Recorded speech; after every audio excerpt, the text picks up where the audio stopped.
This is Dr. Sujata Sharma, and today we are going to be talking about a topic which is extremely relevant for the current times, and that is coronavirus variants which are spreading all over the world. You know, it has been almost 18 months since we started with this pandemic, and where are we now? I remember, there were people who were hoping last year, even predicting that we're going to be seeing the end of it within a year. Even back then, I remember I had written in my book Warriors in White that this virus is not going to go away this easily. It is an RNA virus and it is very insidious. And I had also compared this virus to the shadow planet Rahu because of the way it keeps coming back as variants, just the way Rahu comes back in various disguises. So anyway, let's assess where we are today, and let's talk about the variants, the terminology which confuses and confounds most people. So what are variants? As you might have seen in my earlier videos, I have talked a lot about coronavirus variants. Variants can also be termed as mutants or strains. And what happens is that the virus is totally powerless outside your body, but the moment it enters your body, it becomes very powerful in the way that it starts replicating itself. It starts making copies of itself. So just imagine that virus is nothing but a photocopy machine. It makes many copies within you, and that is called the viral load. So while it is making copies, sometimes it makes mistakes, it makes errors in copying. So instead of say reading K, it may read it as L, and so the new replicated virus may be a little different from the older one, and that is known as the variant of the virus. No, not all variants are deadly. Some variants may be in fact less infective and may cause less severity than the original coronavirus. Why we do not care about them or discuss them is because they are just not creating that much problem for us. But there might be some variants which might be creating more of severity of the disease, or maybe more infective than the original virus, and those variants are known as variants of concern, or VOC. So what are the three concerns when we say variants of concern? The first concern is the transmissibility or the infectivity. That means, in simple words, it means, can this particular variant spread faster than the original virus? Secondly, the severity of this disease, that is, can this variant cause a disease which is more severe than what was being caused by the original virus? And the third one, vaccine escaping tendency. Is this variant more resistant to the current vaccines that we have? So these are the three major criteria because of which a certain variant may be termed as variant of concern. So now let's talk about the various variants of concern. Let me begin by telling you that WHO has designated their names as alpha, beta, gamma, delta, etc. so that we are able to discern them.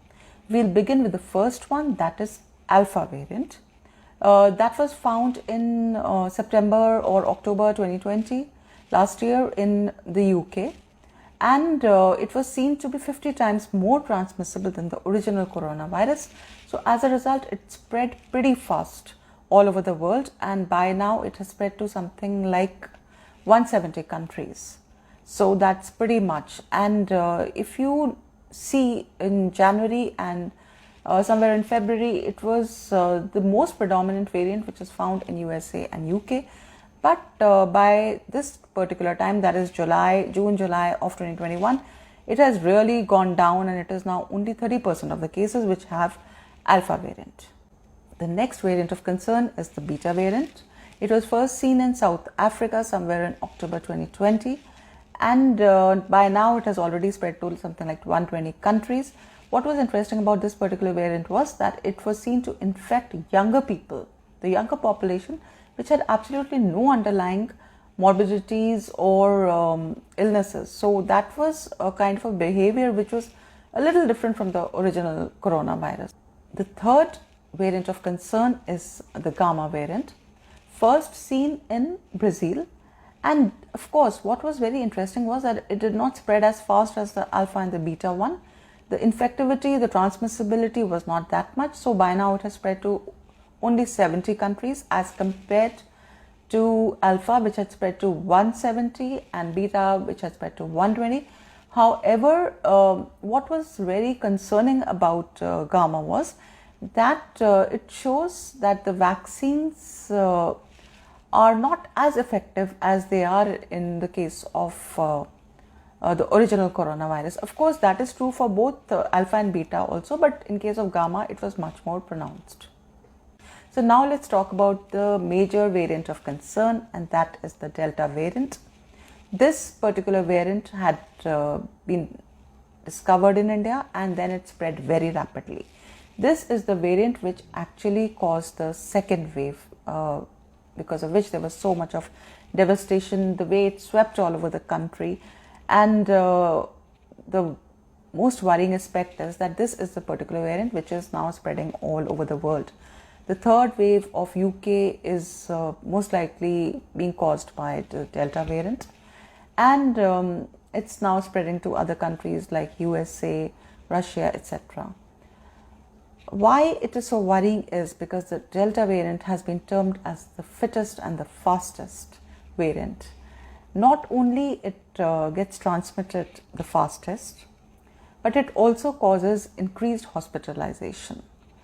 So what has been seen is that while other variants were working in such a way that one person was able to infect max 2 to 3 people, Delta variant is in a class of its own. One person is able to infect 6 other people when they are actually infected by Delta variant. So it is literally that bad. And finally, we will talk about a certain variant that you might be hearing about only in the last 2 to 3 weeks, and that is the Delta Plus variant. So what is the Delta Plus variant? Scientifically, if I have to explain, then I will just say that it is the Delta variant which has one more mutation, one more change, which is also found in the Beta variant. So it's some kind of a cross between the Beta and the Delta variant. And though so far studies are still being carried out to show how dangerous it can be, yet any new variant of concern definitely causes a lot of worries, a lot of panic. One burning question that I'm constantly asked wherever I go to deliver lectures is, will the current vaccines be effective against these variants? Well, the answer is yes. They are all effective against these variants. However, in some cases, the effectivity of these particular vaccines may be a bit reduced as compared to their effectivity against the original coronavirus. So, yes, you have to go and get yourself vaccinated no matter what. Do not have to worry too much about the effectivity at this point. Do you know that there have been studies which have shown that the Delta variant is seen to be predominant and spreading like wildfire wherever there are pockets of unvaccinated people. So that should give you an indication that vaccination is the only way that we can stop these variants. How do we stop these variants from appearing? Well, the key word is spread. The only way we can stop the new variants from coming and creating mayhem is that we have to stop the spread of the disease. And how do we stop the spread? We just have to maintain the COVID appropriate behavior, which by now everybody knows. I will not repeat it because you know how it's done. Masks, sanitizers, stay away from crowds, etc. And secondly, go and get yourself vaccinated. Vaccination is the only protective shield which can help you out there. It's your umbrella against the thunderous rain which is COVID-19 pandemic. Go out there, get vaccinated, stay away from each other, stay away from crowds. You know, this is the darkest hour before the dawn. Let me tell you, when the pandemic started, it wasn't as bad. Of course, it had just started and the virus was happily feasting on the completely vulnerable population. But by now, we have substantial vaccinations done all over the world. And a lot of people have already been infected.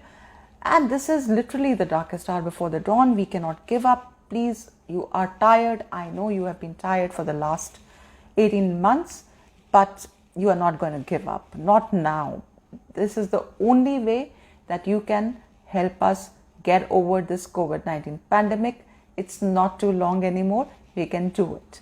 Thank you everybody out there, and subscribe to my channel Science Popularization by Professor Sujata Sharma, where I make lots of such videos so that we all think as scientifically as possible. Thank you.